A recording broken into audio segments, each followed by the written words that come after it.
কুমিল্লা জেলার বরুড়া উপজেলার লক্ষ্মীপুর ইউনিয়নের রতনপুর গ্রামের মুসল্লিদের বেশি বেশি নামাজ পড়তে আগ্রহী করতে রতনপুর যুব সমাজ কর্তৃক আয়োজন করা হয়েছে নামাজ পড়া প্রতিযোগিতা।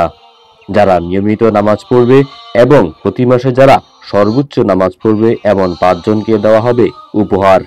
তার এই প্রেক্ষিতে গত শুক্রবার 5 জনকে উপহার সামগ্রী বিতরণ করা হয়।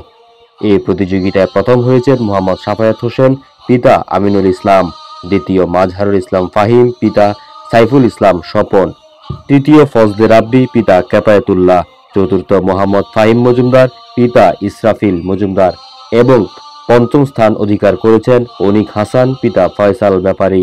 এই প্রতিযোগিতার পরবর্তী সেশন ঘোষণা করা হবে পবিত্র ঈদুল আজহার নামাজের পর এবং সকল প্রতিযোগীদের মধ্যে উপহার বিতরণ করা হবে।